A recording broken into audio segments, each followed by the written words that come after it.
창세기 오늘 1장 14절 볼 차례죠. 창세기 1장 14절에서 23절까지 14절 23절까지 강다경 자매님이 또박또박하게 하나님께서 말씀하시기를 낮과 밤을 나누기 위하여 하늘의 창공에 광명들이 있으라. 그것들로 하여금 징조와 계절과 날짜와 연도를 위에 있게 하라. 그리고 광명들은 하늘의 창공에 빛이 되어 땅 위에 빛을 주라 하시니 그대로 되니라. 하나님께서 두 가지 큰 광명을 만드사 큰 광명을 낮을 주관하게 하시고 작은 광명은 밤을 주관하게 하시며 별들도 만드시니라. 하나님께서 그들을 하늘의 창공에 두시고 땅 위를 비추게 하시며 낮과 밤을 주관하게 하시고 빛과 어두움을 나누게 하시니라. 하나님께서 보시니 그것이 좋았더라. 저녁과 아침이 되니 넷째 날이더라. 하나님께서 말씀하시기를 물들은 생명이 있는 동물들과 땅 위 하늘의 넓은 창공에 나는 새를 풍성히 내라 하시며 하나님께서 큰 고래들과 물들에게 풍성하게 나온 움직이는 모든 생물을 그 종류대로 날개 있는 모든 새들을 그 종류대로 창조하시니라. 하나님께서 보시니 그것이 좋았더라. 하나님께서 그들에게 복을 주시며 말씀하시기를 다산하고 번식하여 바다의 물들에 충만하라. 새들도 땅에 번성하라 하시니라. 저녁과 아침이 되니 다섯째 날이더라. 아멘. 오늘 창세기가 지금 세 번째 시간이죠. 세 번째 시간입니다. 전 시간에 배웠던 1장 6절 한번 보도록 하겠습니다. 자, 쭉 그냥 훑어 내려갈 텐데 머릿속에 정리를 하시기 바랍니다. 자, 하나님은 사랑 그 자체이시다. 사랑 그 자체가 하나님이십니다. 사랑 그 자체이신 분을 가리켜서 여호와 이렇게 말씀을 하셨습니다. 여호와가 담겨지는 그릇이 있는데 그것을 하나님, 다시 신령 진리 이렇게 설명을 드렸죠. 그래서 하나님 여호와라고 하는 것은 신령 사랑과 신령 지혜, 곧 존재되신 분을 가리키는 말씀의 뜻입니다. 그분은 곧 사랑 그 자체이시다. 그래서 그 사랑 그 자체이신 주님께서 세상에 모습을 드러내셨는데 그것이 지혜대로 창조하신 우주 만물을 가리킨다. 자연계나 영계를 다 포함해서 모든 피조물들은 그 본질을 사랑을 담고 있다. 이렇게 설명을 드렸습니다. 그것이 곧 우주 만물의 본질이에요. 그런데 유일하게 사람만큼은 주님과 결합될 수 없는 악의 속성으로 부모님 뱃속으로부터 어머님 뱃속으로부터 우리가 태어났다. 그래서 말씀이 가르침으로부터 주님과 결합될 수 있는 성질의 것으로 바뀌어야지 된다. 그것이 곧 말씀의 가르침이다 하는 것을 우리가 앞에서 간단하게 정리를 해서 한번 봤습니다. 구체적인 것들은 첫 시간, 둘째 시간에 설명을 드렸으니까 보도록 하시고, 자, 6절에 보니까 하나님 말씀하시기를 물들 가운데 창공이 있으라. 창공으로 물들에서 물들을 나누게 하시니라 라고 하는 것은, 자, 주님으로부터 우리 생명 가운데 우리 마음의 기억지에, 다시 말하면 세상 지식으로 가득 차 있고 그것들로부터 비롯된 탐욕과 이기심, 욕망 가운데 사는 우리 마음의 상태죠. 그 상태에 빛이 들어왔어요. 빛이. 다시 말하면 이 생명의 진리 빛이 들어왔습니다. 그래서 그 빛으로부터 주님에 대해서 아는 지식이 생겼어요. 주님에 대해서 아는 지식이 생겼는데 그것을 갖다가 물 이렇게 설명을 했습니다. 그래서 내면적으로, 마음의 내적으로 생긴 하나님에 대해서, 주님에 대해서 아는 지식이 생겼는데 그것을 창공 위의 물 이렇게 설명을 했고, 거기에서 비롯된 외적인 겉사람 속에 그와 같은 지식이 형성이 됐어요. 그것을 갖다가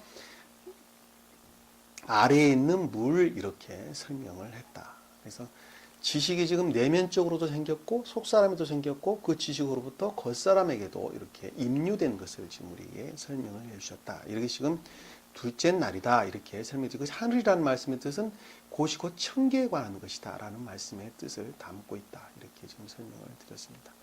자, 9절에 보니까 하나님께서 말씀하시기를 하늘 아래의 물들이 한 곳으로 함께 모이고 많은 곳이 드러나라 하시니 그대로 되니라. 자, 하늘 아래의 물들이 한 곳으로 모였다. 자, 한 곳으로 모였다는 것은 그 지식들이, 하늘에 속한 지식들이 하나로 모였어요. 그래서 어떠한 생각들이 지금 결합이 된 거죠. 지식들이 하는 것들이 결합이 생겨서 그것들이 하늘에 속한 진리인 것으로, 진리 지식대로 모아져서 지금까지 내가 깨닫고 이해했던 것들이 잘못됐구나 하는 것들에 대한 이렇게 밀어내는 과정이 지금 생긴 것이죠. 그래서 거짓들이 제거되어져는, 생각 가운데서 지식의 측면에서 제거되어져 가는 과정을 가르치고 새로운 것이 생겼는데 그것을 갖다가 마른 곳 이렇게 생겼습니다. 그 마른 곳을 마른 땅 이렇게 생겼는데 그것이 곧 교회에 관한, 우리 마음 안에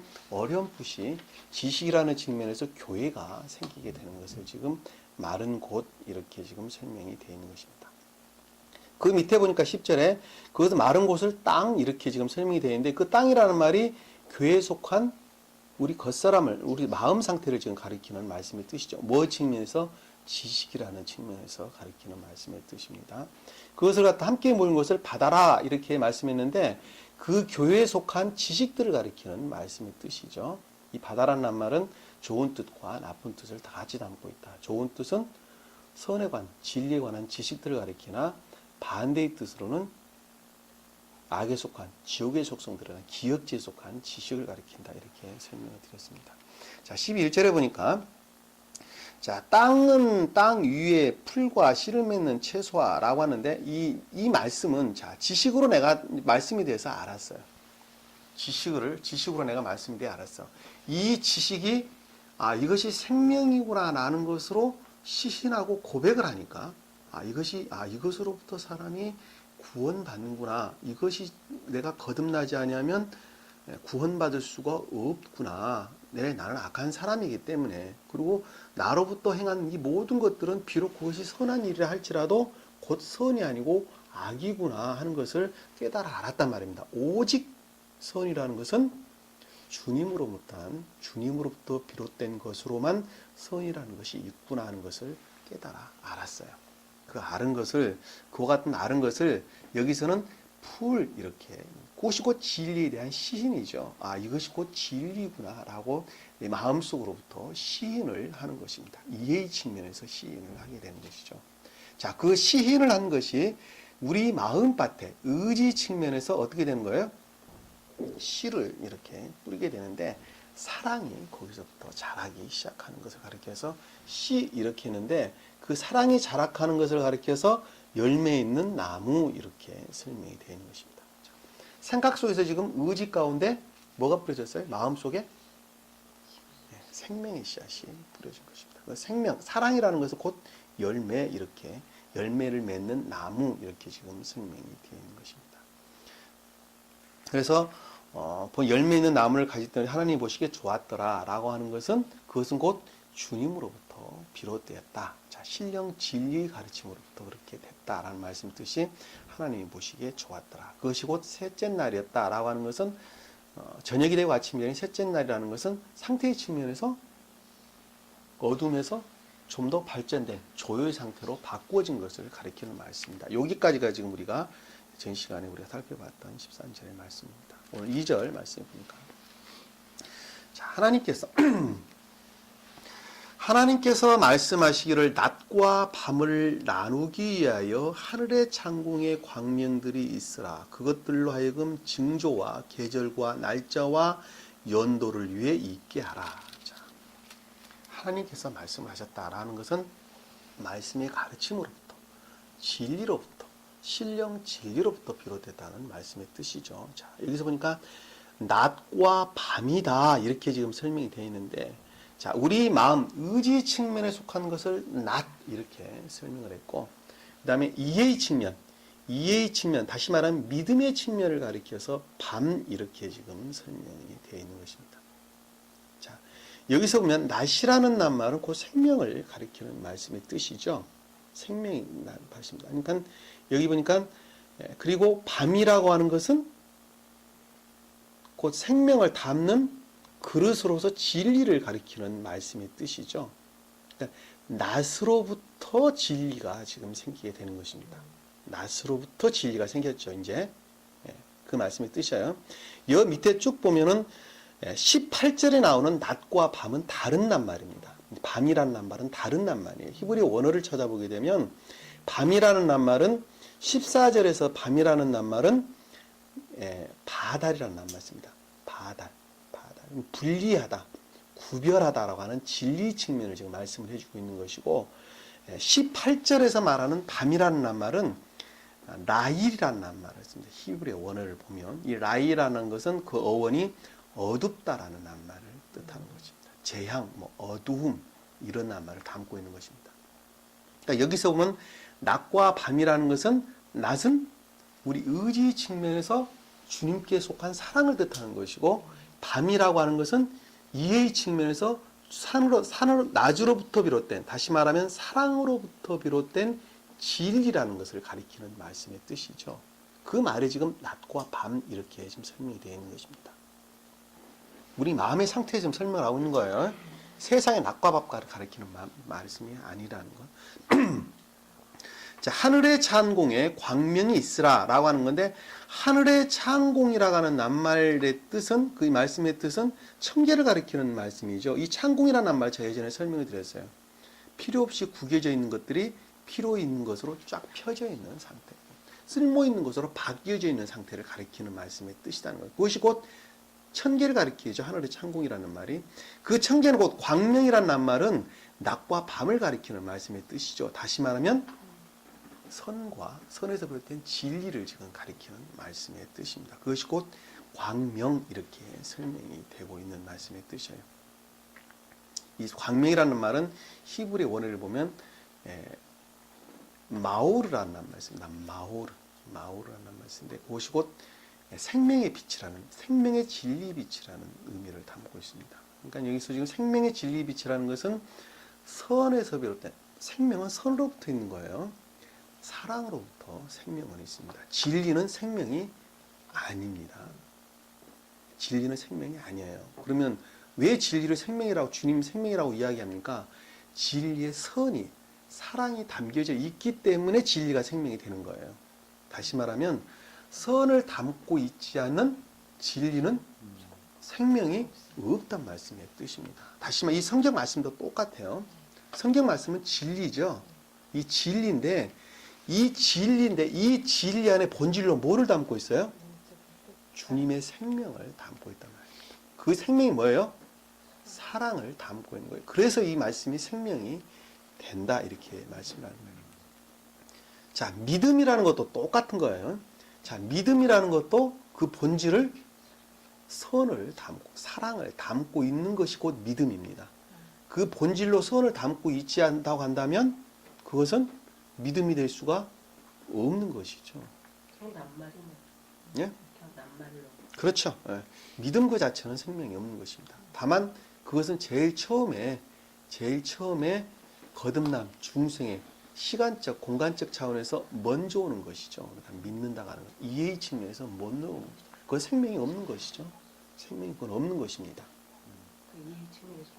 그렇죠. 네, 생명이 없죠. 왜 그런가 하면 본질적으로 생각 속에서 깨달아 알아가는 것이기 때문에 생명이 없는 것입니다. 그러나 그것을 선을 담을 때 그것이 믿음이 온전한 믿음이 되는 것이죠. 그래서 야고보는 이야기했죠. 믿음을 온전케 하는 것은 행함으로 믿음이 온전케 된다고 말씀을 하시는 것입니다. 그래서 아브라함이 이삭을 모리아산에 갖다 바치는 것으로부터 믿음이 온전케 됐다고 이야기를 하는 것입니다.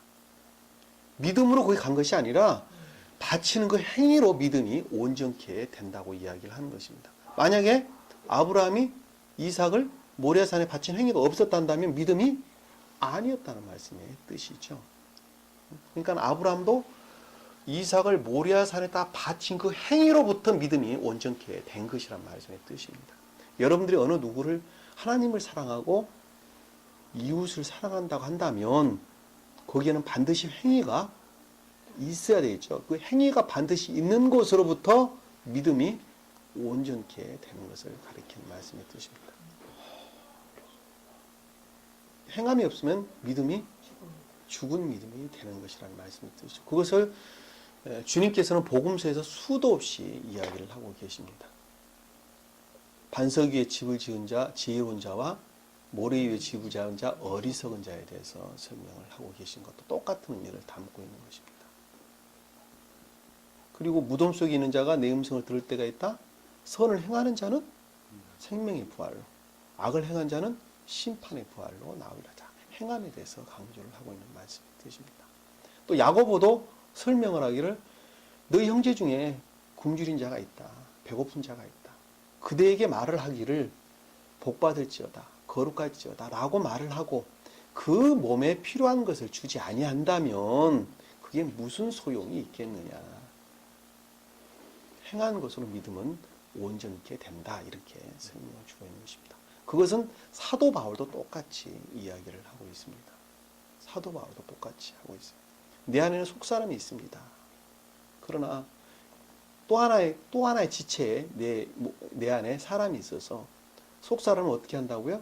늘 죄의 사망의 속으로 자를 끌고 간다고 이야기를 합니다. 오라 나는 공고한 사람이다.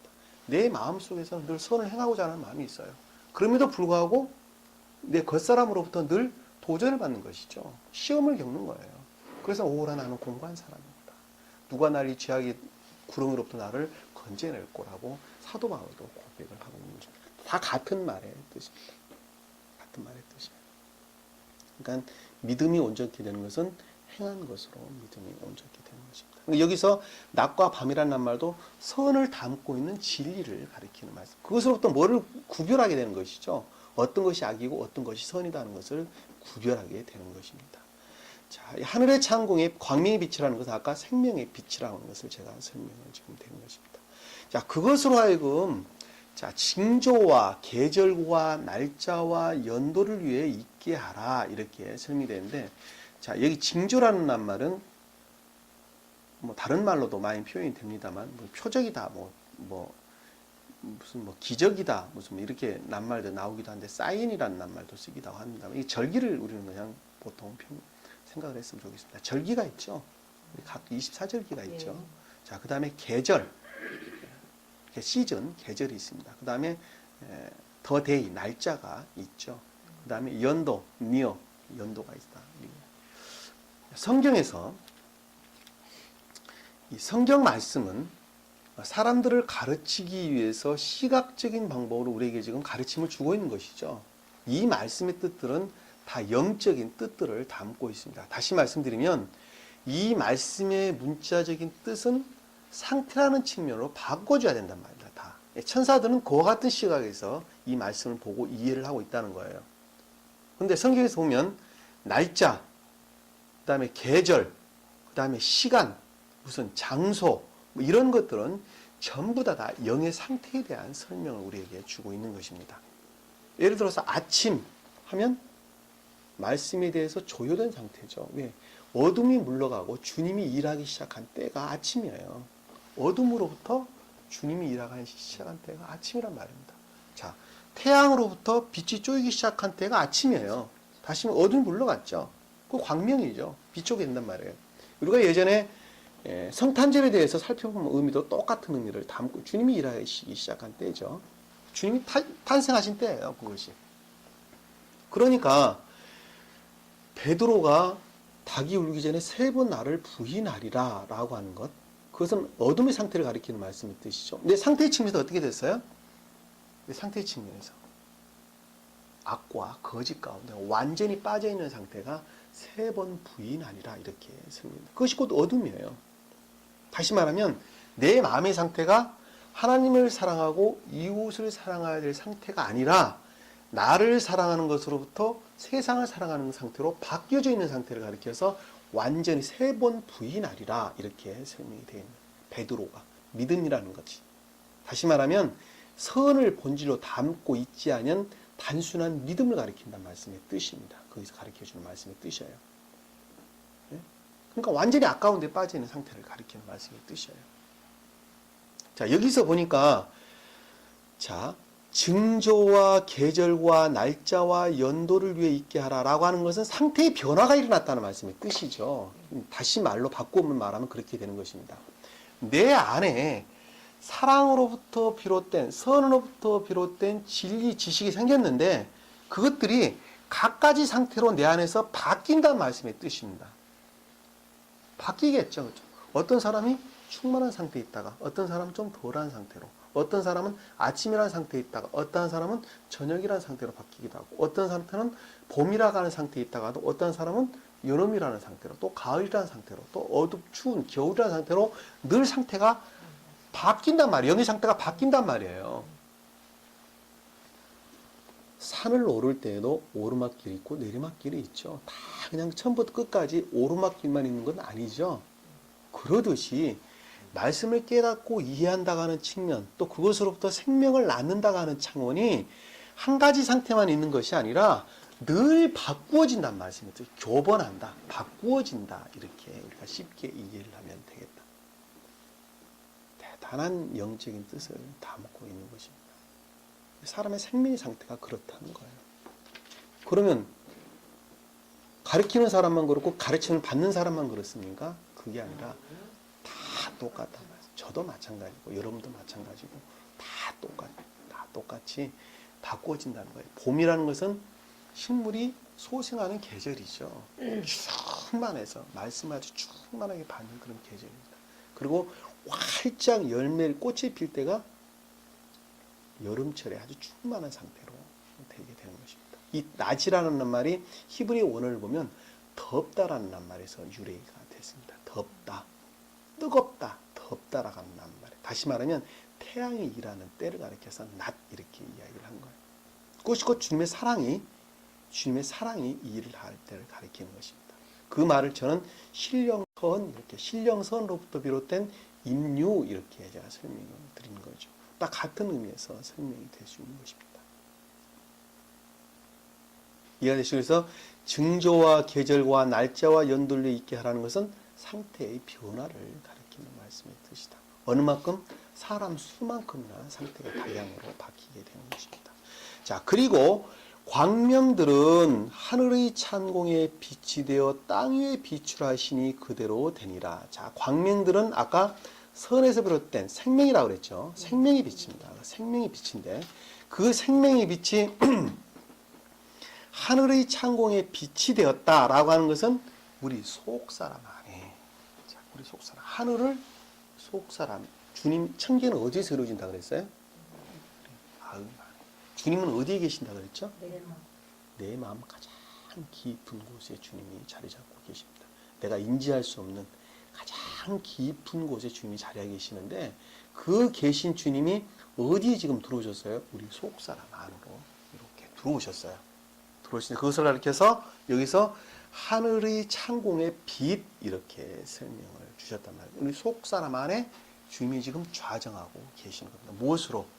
생명의 빛으로. 선과 진리 빛으로 좌정을 하고 있어요. 선은 언제 생겼어요? 아까? 우리가 13절에 보니까 풀로부터 생겼죠. 진리를 시인하고 고백하는 것으로부터 우리 마음 가운데 생명이 자리 잡게 됐습니다. 이게 시리즈로 쭉 지금 연결되어서 나오는 거예요. 딱 하나 떨어져서 설명되고 있는 것이 아니라는 것. 그것이 땅 위에 비추라라고 하는 말씀의 뜻은 겉사람 속에, 속사람에서 겉사람 속으로도 같이 지금 그 빛이 임류되는 것이죠. 그러니까 우리 속마음과 겉마음에, 속사람과 겉사람 안에 다 같이 생명의 빛이 지금 충만한 상태로 바뀌는 것을 지금 가리키는 말씀의 뜻이죠. 그렇죠? 그것을 위해서 땅 위에 빛을 비추라시니 그대로 되니라 이렇게 설명해 주고 있는 것입니다. 자, 하나님께서 16절에 두 가지 큰 광명을 만드사 큰 광명을 낮을 주관하게 하시고 작은 광명은 밤을 주관하게 하시며 별들도 만드시니라.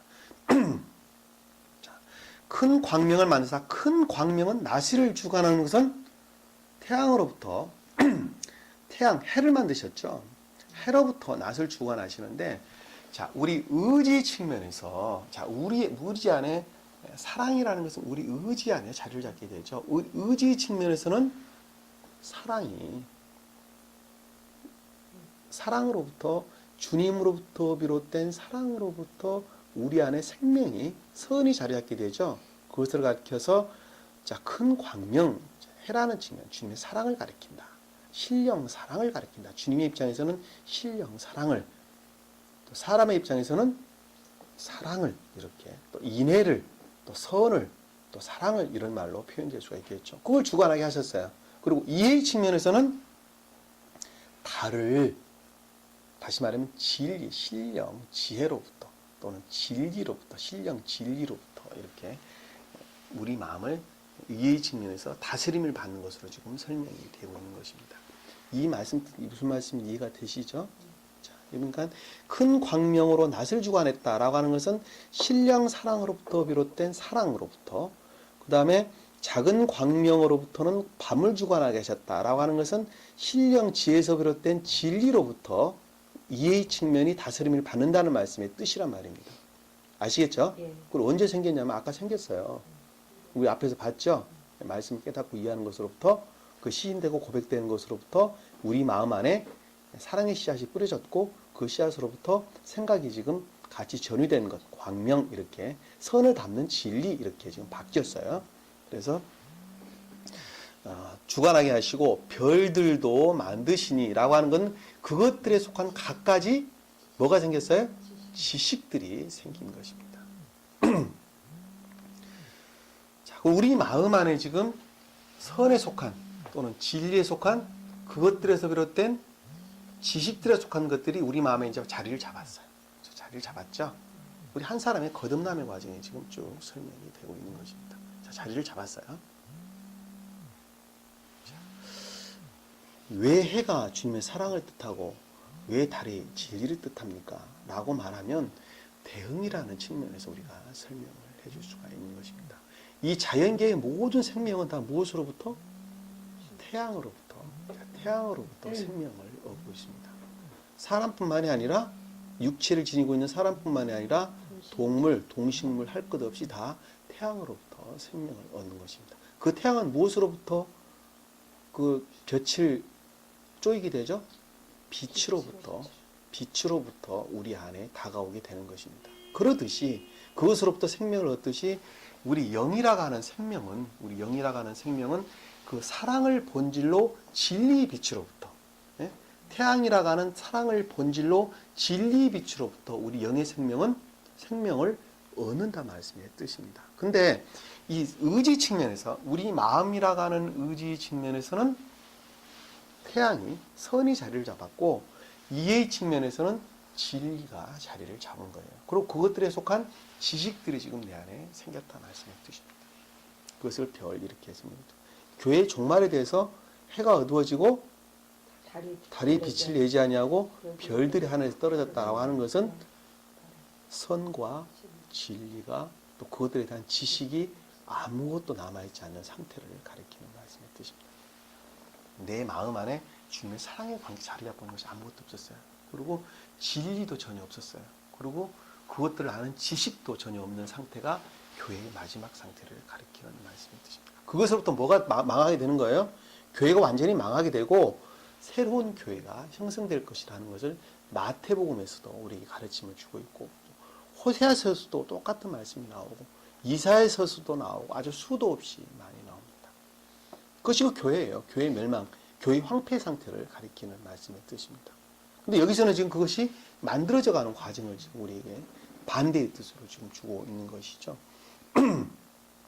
별들도 만드셨다 하는 것을, 자, 17절에 보니까 하나님께서 그들을 하늘의 찬공에 두시며 땅에 비추게 하시며 라고 하는 것, 그것들이 곧, 자, 주님으로부터 비롯된 신령 사랑과 신령, 내 안에 있는 주님에서 비롯된 사랑과 진리가 겉사람까지 다스리게 되는 것을 지금 가르쳐 주는 말씀의 뜻이죠. 뭐 쉽게 이해를 하리라고 봅니다. 자, 이 하늘과 땅 이렇게 나오는데, 하늘이라는 것은 우리 마음의 속사람을 가리키는 말씀의 뜻입니다. 그리고 땅이라고 하는 것은 겉사람을 가리키는 말씀의 뜻이에요. 주님이 속사람을 다스리기 시작하니까 그것이 겉사람까지 다스리는 것을 가리켜서 여기서 지금 땅을 비추게 하시며 이렇게 말씀을 주시고 있는 거예요. 자, 그러니까는 이 지식이라는 측면에서 또 선이라는 측면, 진리라는 측면에서 속사람에 속한 것들이 다 겉사람과 함께 지금 같이 하나로 이렇게 임유되어 있죠. 충만한 상태로 바뀐 것을 지금 가리킨다는 것을 우리가 쉽게 이해할 수 있으라고 봅니다. 자, 18절에 보니까 낮과 밤을 주관하게 하시고 빛과 어둠을 나누게 하시니라. 하나님께서 보시니 그것이 좋았더라. 여기서 낮과 밤이라고 하는 것은, 이 밤이라고 하는 것은 14절에 나오는 밤과 다른 낱말을 제가 가리고 있다라고 설명을 드렸어요. 14절에 나오는 밤이라는 것은 바달이라고 하는 낱말을 쓰는데 그것은 분리하다, 구별하다고 하는 어원을 가지고 있습니다. 그러나 여기서 밤이라는 것은 곧 어두움을 가리키는 말씀의 뜻입니다. 어두움, 재앙, 무슨 지옥의 속성들을 가리키는 말씀의 뜻을 밤 이렇게 설명이 됐다는 것. 이 원어에 보면 다르다는 것. 지금 한글로 보면 같죠. 그리고 킹제임스 성경도 보면 같습니다. 낱말이 나이트라는 낱말 같이 쓰는데 히브리어 원어를 보면 이 낱말은 구분해서 쓰고 있습니다. 아시겠죠? 여기서 하는 밤과 그 다음에 16절에 나오는 밤과 같은 낱말의 뜻이에요. 그러니까 이 큰 광명으로 낮을 주관하게 하시고 작은 광명으로 밤을 주관하게 하셨다라고 하는 것은 그 진리로부터 거짓들을 구분해내는 것을 가리키는 말씀의 뜻입니다. 그러니까 거기서 밤하고 18절에서 밤은 같은 낱말을 쓰게 되는 것입니다. 자, 낮과 밤을 주관하게 하셨다는 것은 그것으로부터 주님에 속한 것과 여기서 낮이라고 하는 것은 광명에 속한 낮이죠. 생명에 속한 진리, 또 선에서 비롯된 진리, 또 선, 진리, 그것들에 속한 별, 지식들 이런 것들을 가리켜서 낮 이렇게 말했고 밤이라는 것은 인간 고유의 속성에 속한 지옥의 속성들을 가리키는 말씀이 드립니다. 그것이 어떻게 됐어요? 자, 주관하게 하셨다라고 하는 것은 그것들을 물리칠 수 있는 힘을 주신 것이죠. 그거 주님의 능력이에요. 주관하게 하셨다. 그것을 빛과 어둠을 나누게 하시니라라는 것은 내 안에 형성된 것들로부터 거짓된 것들이 분리되었고 그것들로부터 이겨낼 수 있는 힘이 지금 주어진 것이죠.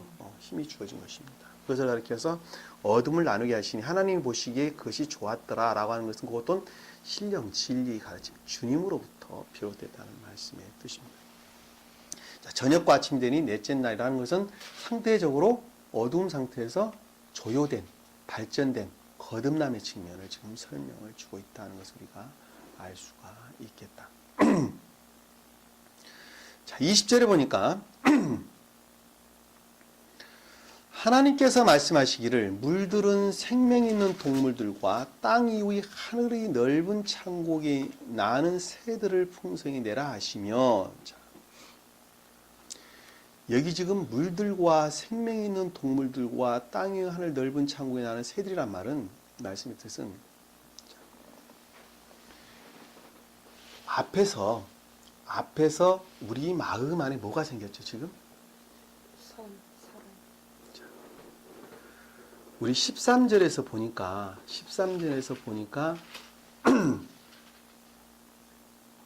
풀들이 생겼어요. 풀이 생겨서 그것들로부터 진리에 대한 지식을 시인하고 고백했어요. 그것으로부터 우리 마음 안에 생명의 씨앗이 뿌려졌어요. 그리고 내 마음 안에 선과 진리가 자리를 잡았어요.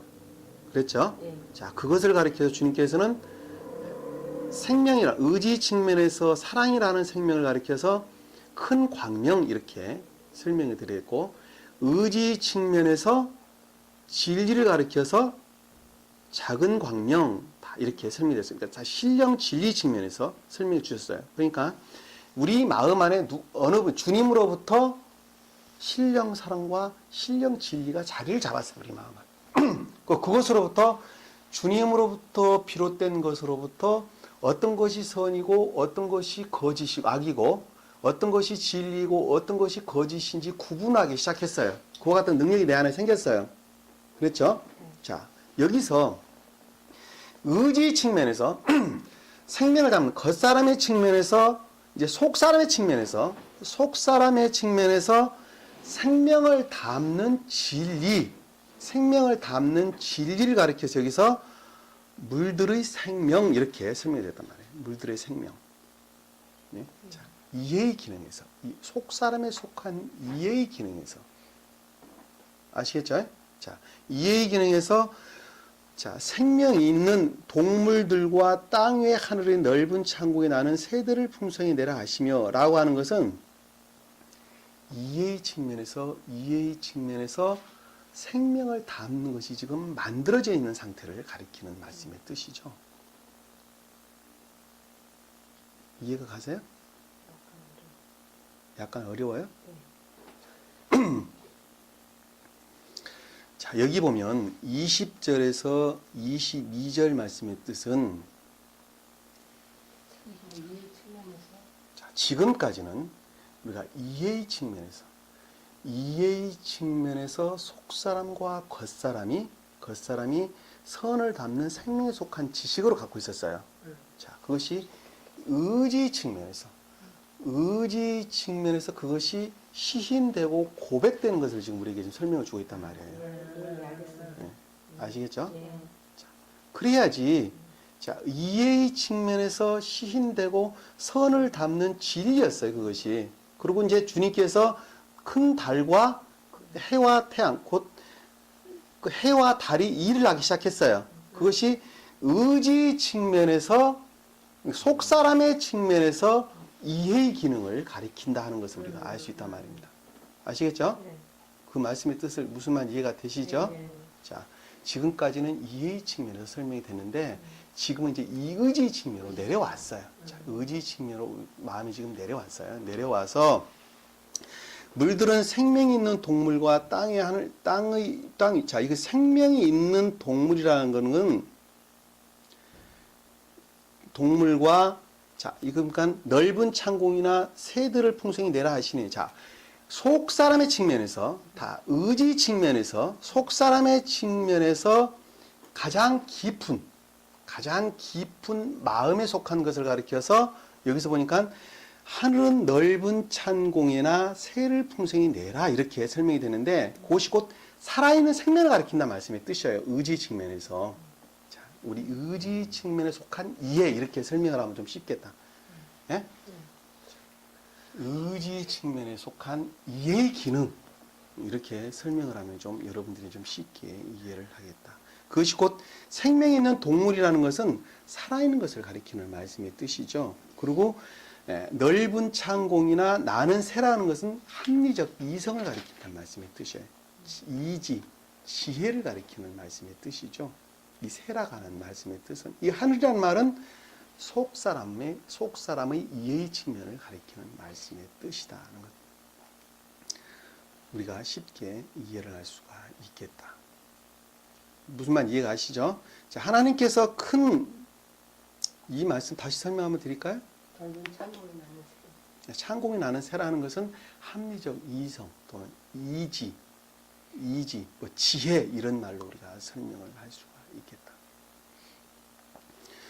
지금까지는 자, 우리가 지식이라는 측면에서 말씀을 시인하고 고백을 했어요. 지식이라는 측면에서. 그리고 지식이라는 측면에서 시인하고 고백을 했는데 그것으로부터 내 의지 측면에 사랑이라는 것이 싹트기 시작했어요. 그러다 보니까 주님께서 이제 해와 달로 주관을 하기 시작했어요. 우리 마음 안에. 다시 말하면 사랑이 싹트기 시작했고 진리가 싹트기 시작했어요. 그렇죠. 그것이 우리 의지 속으로 이제 내려왔어요. 우리 마음 속에서 지금 일을 하고 있는 거예요. 속사람 측면에서. 이해가 되시죠? 네. 속사람의 측면에서 일을 하는 것을 가리켜서 동물 이렇게 이야기했단 말이에요. 생명, 동물 이렇게 이야기했어요. 그리고 그것들에서 비롯된 합리적 이성 또는 지혜 이런 것들을 가리켜서 하늘의 새, 나르는 새 이렇게 설명이 됐단 말입니다. 아시겠죠? 자, 의지 측면으로 바뀌었어요 지금. 이해의 측면에서 의지 측면으로 바뀌었어요. 겉사람의 측면에서 속사람 측면으로 바뀌었어요. 자, 같은 말씀이 뜻이에요. 자, 그것이 곧 새를 풍성히 내라 하심에 하나님께서 큰 고래들과 물들에서 풍성하게 나온 움직이는 모든 생물들을 그 종류로 날개 있는 모든 새들을 그 종류로 창조하시니라. 하나님 보시기에 그것이 좋았더라. 자, 여기서 보니까 우리 속사람의 측면에서 속사람의 겉사람의 측면까지 전이되는 것을 가리키는 말씀의 뜻이죠. 아시겠죠? 자, 의지 측면에서 지금까지는 이해의 측면에 설명이 되는데 지금 이제 겉사람 측면 설명이 되는데 지금은 의지의 측면에서 속사람과 겉사람이 속마음과 겉마음이 하나 되는 것을 지금 가르쳐주고 있다 말씀의 뜻이에요. 아시겠죠? 이 고래라고 하는 말은 시크리처스, 바다에 살아있는 생물이에요. 큰 생물이에요. 그러니까 바다라는 것은 곧 기억지를 가리키는 말씀의 뜻이죠. 그렇죠? 자, 물들도 기억지에 속한 지식들을 가리키는 말씀의 뜻이에요. 그리고 움직이는 모든 생물과 그 종류라는 것은 겉사람에 속한, 다시 말하면 의리 측면에서 속사람과 속사람과 겉사람이 어떻게 됐어요? 하나로 된 것을 가리켜서 종류대로 또 모든 새는 그 종류다라는 것은 생각이라는 측면에서 또 이해라는 측면에서도 똑같이 바뀌었다는 말씀의 뜻이죠. 자, 여기서 우리가 13절까지는 이해의 측면을 지금 설명이 쭉 돼 있었죠. 그렇죠? 그리고 주님으로부터 이제 해가 생겼고 달이 생겼어요. 그렇죠? 신령사랑과 신령지혜 또는 신령선과 신령진리가 다스리기 시작하셨어요. 우리 마음 가운데. 그리고 이제 의지 측면에서 바뀌었어요. 의지 측면에서 시인되고 고백하는 것으로 바뀌었단 말이에요. 왜? 속사람의 측면에서 그리고 속사람으로부터 겉사람의 측면까지 다 바뀌었단 말이에요. 그러니까 다 바뀌었어요. 이제는. 그랬죠. 자, 속사람과 겉사람의 측면에서 다 바뀌었단 말입니다. 그것을 가리켜서 22절에 자, 창조들 하시니 하나님께서 그것이 좋았더라. 이렇게 지금 설명이 되고 있는 겁니다. 하나님께서 자, 생명을 종류대로 날개 있는 모세를 종류대로 보셨죠? 22절에 보니까 하나님께서 그들에게 복을 주시며 말씀하시기를 자, 여기서 복이라는 말씀이 나왔는데 이 복이라는 나간 낱말은 원래 히브리 원어를 보면 무릎을 꿇다, 엎드리다, 뭐 절하다 이런 낱말을 담고 있습니다.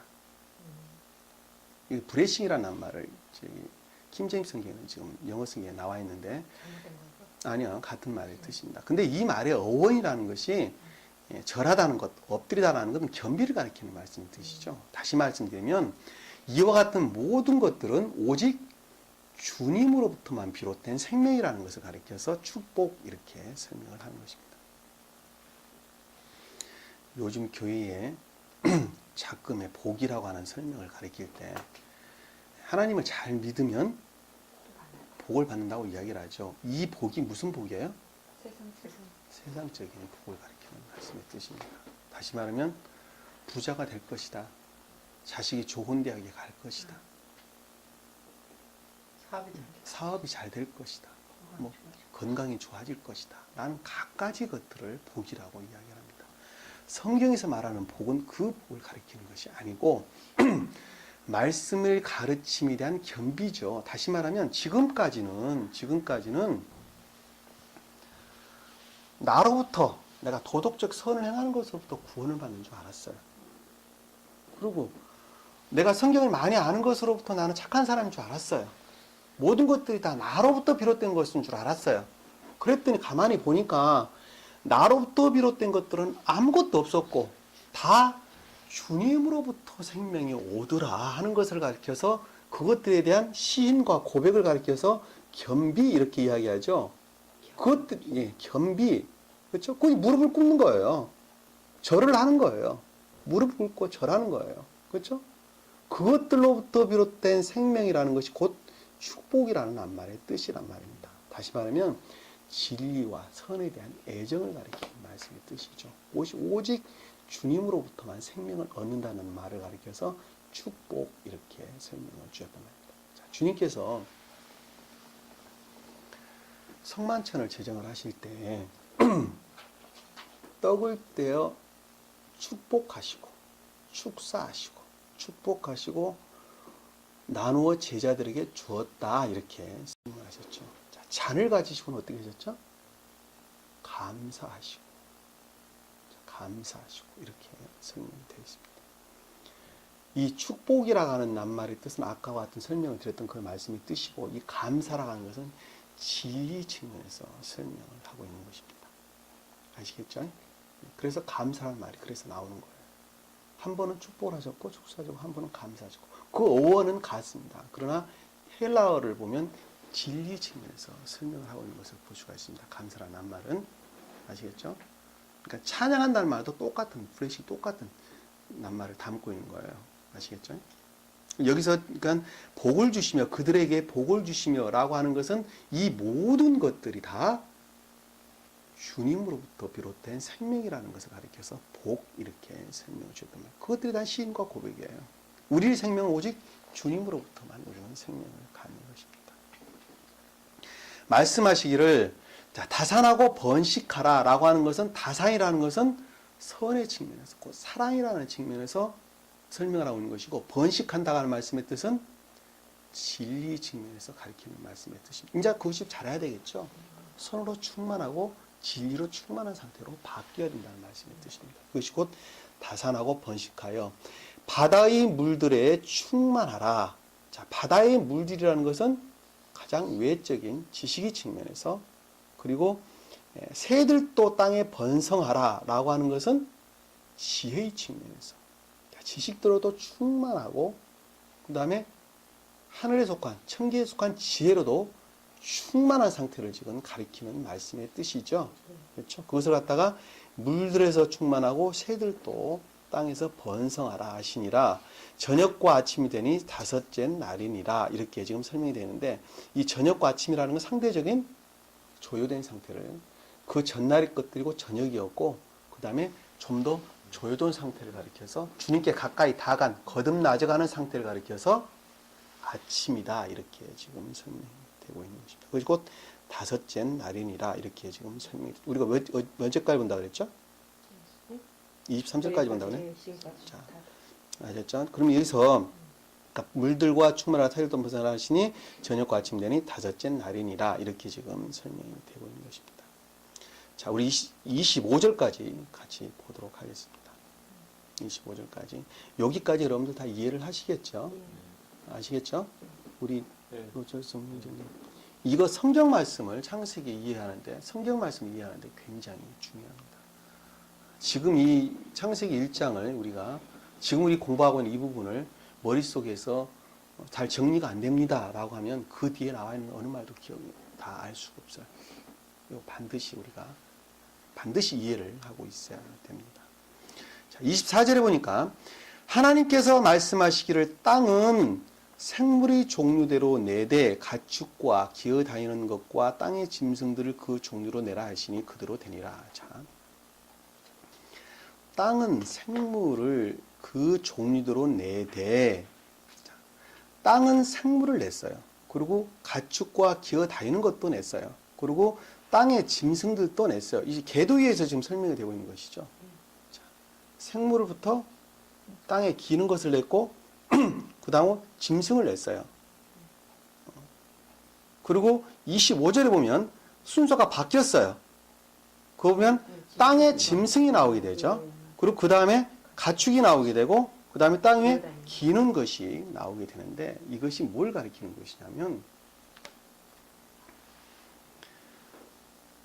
자, 거듭남이라고 하는 것은 속사람으로부터 비롯되게 되죠. 속사람. 자, 말씀의 가르침으로부터 마음으로부터 먼저 시인이 돼야 되는 것입니다. 자, 시인이 된 것이 마음으로부터, 자, 총명 영역에 속한 마음으로부터 시인이 돼야 되겠죠. 그 시인되는 것이 겉사람 속에 전유가 됐죠. 자, 겉사람 속에 전유가 되는 것은 우리가 지금까지 쭉 보였어요, 지금. 그렇죠? 이해의 측면이라 설명을 드렸는데, 이 총명 영역이라는 것은 이해의 측면을 가리키게 되는 것입니다. 그러니까는 먼저 말씀이 우리 속사람으로부터 시인이 되고 고백이 돼야 되겠죠. 그렇죠? 그것이 우리 겉사람 속에 전유가 되는 것입니다. 이 겉사람 속에 전유가 되면서 그러면서 어떻게 되게 되냐면 삶으로 그 모습을 드러내게 되죠. 자, 겉사람 속에 전유되는과 동시에 우리는 삶으로 그 모습을 드러내게 되는데 그때에는 어떻게 되는 거예요? 악과 거짓들이 뒤섞여 있는 상태에서 그 모습을 드러낸단 말입니다. 행동으로 드러나게 되는 거예요. 어딜 내가 어떤 선을 행하는 것으로부터 나를 의의를 찾게 된다는 말씀이 뜻입니다. 공로를 찾게 되는 것이죠. 그리고 내가 그것으로부터 주님의 일을 잘했다고 혼자 위안을 삼게 되고 무슨 기쁨을 삼게 되고 막 이렇게 되게 되죠. 그렇죠? 자, 그러니까 속사람으로부터 시인되는 것들이 겉사람으로 먼저 나오게 되고 그것이 행한다고 하는 측면에서 보면 겉사람으로부터 행하게 되게 되죠. 행동으로부터는 겉사람으로부터 행하게 되는 것입니다. 아시겠죠? 자, 그 말씀의 뜻이 지금 24절, 25절 기록되어 있는 말씀의 뜻입니다. 아시겠죠? 그러니까 자연적인 사람이 영적인 사람이 되고 영적인 사람이 천적인 사람으로 바뀌어져 가는 과정을 지금 그려주고 있다는 말씀의 뜻입니다. 아시겠죠? 그러니까 여기서 보면 이해 기능이 20절에서 23절에 이해 기능이 먼저 설명이 되고 있는 것을 볼 수가 있어요. 그래서 그 위에 보면 하늘이 먼저 나오고 그 다음에 바다가 먼저 나왔단 말입니다. 바다의 큰 짐승이 먼저 나왔어요. 그러니까 의지 측면에서, 의의 측면에서, 총명 영역에서 우리 속사람이 먼저 시인되고 고백되고 그 다음에 겉사람의 전유가 됐어요. 그것이 가르쳐서 지금 21절에 지금 기록되는 말씀이시죠. 속사람의 측면에서 시인되고 고백되는 것을 20절, 21절에는 그것이 겉사람 속에 그것이 시인이 되고 고백되는 것을 가리켜서 21절, 그리고 그것이 우리 마음 속에서 가장 외적인 삶의 측면에서 시인되고 고백되는 것을 가리켜서 24절. 네? 그러니까 땅의 생물이 먼저 나왔단 말이에요. 미세한 생물, 그러니까는 가장 외적인 우리 삶을 가리킨단 말이에요. 뜻이죠. 그리고 기어다니는 것이 그 다음에 나왔어요. 그리고 짐승이 먼저 나왔단 말입니다. 그러니까 이게 외적인 것들로부터 우리 내적인 마음의 상태로 바뀌는 거죠. 삶이라는 측면에서 보면. 이 말을 쉽게 아까 설명을 드리면, 제가 색소폰을 붑니다. 2001 아울렛에서 건 5년 가깝게 색소폰을 불었는데 제일 처음에는 그거 하는 것이 기쁨이었어요. 주님에 속한 기쁨이 아니라 나에 속한 기쁨이었단 말입니다. 그런데 그 행하는 것은 궤도에서 하게 되는 것이죠. 그 기쁨이 무엇으로 바뀌게 되냐면 나에 속한 기쁨으로 바뀌는 것이, 기쁨을 가졌던 것이 주님에 속한 기쁨으로 바뀐다는 말이죠. 속마음으로부터 시인되고 고백되어지는 것이에요. 나는 그냥 주님으로부터 생명으로부터 그냥 쓰여지는 도구로 그냥 시인되고 고백되어지는 과정을 지금 그려주고 있다는 말씀의 뜻이에요. 아시겠죠? 내가 어느까지 바뀌어야 되는 건지 아시겠죠? 자, 그러니까 24절에 보니까 땅은 생물을 종류대로, 가축과 기는 것 종류대로, 땅의 짐승을 종류대로 이렇게 내라는 말씀의 뜻은 전진되어져 가는 과정을 그려져 있단 말씀의 뜻이에요. 외적인 것부터. 그 다음에는 땅의 짐승이 먼저 나온단 말입니다. 다시 말하면 내 마음에 천적인 사람으로 회복된 것으로부터 겉으로 그 모습을 드러내게 되는 것이죠. 겉으로 드러나 있는 것은 똑같죠. 똑같아요. 겉으로 드러나 있는 것은 똑같아요. 여러분들이 여기 앉아 공부하고 있는 겉으로 드러나 있는 모습은 똑같아요. 그러나 그 상태라는 측면에서 보면 여기 나와 있는 이유들이 각각 다르단 말입니다. 어느 사람들은 정말 주님의 도구로서 앉아 있는 사람들이 있고, 어떤 사람들은 나와 있는 그것으로부터 나의 의의를, 공로를 주장할 수도 있단 말입니다. 이게 공로를 주장할 수 있는 그 마음을 가리켜서 여기서는 24절에 땅의 생물이라고 이렇게 설명이 되어 있는 것으로부터 전진해 가는 과정이고, 그 다음에 당연히 나는 주님의 도구로부터 나는 하나님을 사랑하고 이웃을 사랑하는 정말 그 순수 그 마음으로 와 있다 라는 마음으로 바뀌게 되는 거죠. 그것을 가리켜서 25절에 기록되어 있는 말씀의 뜻이란 말이에요. 그러니까 순서가 바뀐 거예요. 그래서 이해가 되세요? 네. 무슨 말씀인지 아시겠죠? 자, 그럼 이 한 사람의 영의 상태가 지금 쭉 설명이 되고 있는 것을 우리가 쉽게 알 수가 있습니다. 그래서 이제 26절에 보면 이제 그때 사람이 처음으로 만들어지기 시작하는데, 천적인 사람, 그때 주님이 이제 처음으로 일하실 필요가 없으신 것이죠. 그때 참 안식을 우리가 취하게 되는 것입니다. 이 굉장히 지금 중요한 부분을 우리가 지금 공부를 했는데, 여러분들이 충분하게 좀 이해를 했으면 좋겠다는 생각이 듭니다. 그래서 우리가 말씀을 깨닫고 이해하고 하는 것은 굉장히 중요합니다. 지금 여기까지가 1장 25절까지가 한 사람이 이해의 측면에서 그리고 의지의 측면에서 거듭나져서 천적인 사람이 되어가는 과정이 지금 그려져 있는 것입니다. 굉장히 중요하다는 것입니다. 좀 알았으면 좋겠다. 오늘 우리가 완전 일정량도 됐어요. 네, 말씀을 다시 한번 주신 말씀을 가슴에 새기고 어느 누구든지 거듭나지 아니하면 주님 나라에 갈 수가 없습니다.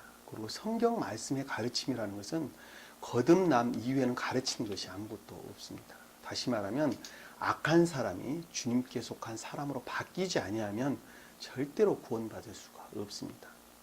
지금 개신교에서 말하는 오직 믿음만으로 구원한다고 하는 것은 다 거짓된 이단 사설입니다. 그런 말에 현혹되어서는 안 됩니다. 그동안에 알았던 이 모든 것들은 다 거짓된 것들이었다 하는 것을 우리가 지금까지 말씀을 통해서 우리가 쭉 배웠습니다. 다시 한번 우리가 마음에 시인하는 귀한 시간 되기를 바라고 일주일도 우리가 이 말씀 붙잡고 승리하는 저와 여러분 되기를 간절히 축원합니다. 아멘. 자, 기도하겠습니다. 주님, 오늘 주신 말씀 감사드립니다. 저희는 너무 어리석고 미련한지라 이 말씀의 가르침을 잘 깨닫고 이해하지 못합니다. 그럼에도 불구하고 주님께서 자비를 베푸시사 어려운 푸시나마 주님의 그 가르침이 무엇인지 이해할 수 있도록 은혜 베푸신 것을 감사드립니다. 오늘 주신 말씀 가슴에 새기게 하시고 주님 만날 그날까지 이 세상 가운데서 승리하는 저희 모습이 될 수 있도록 축복하시고 인도해 주시옵소서. 남은 시간도 주께서 함께해 주심이 싸우며 예수님 이름으로 기도드립니다. 아멘. 주기도문합니다. 하늘에 계신 우리 아버지여, 이름 거룩형을 받으시오며 나라의 마우시며 뜻이 하늘에서 것 같이 땅에서 이루어지리라. 오늘날 우리에게 일용할 양식을 주옵시고 우리가 우리에게 죄진 자를 사하는 것 같이 우리 죄를 사하여 주옵시고 우리를 시험에 들게 하지 마옵시고 다만 악에서 구하옵소서. 나라와 권세와 영광이 아버지께 영원히 싸움나이다. 아멘. 수고하셨습니다.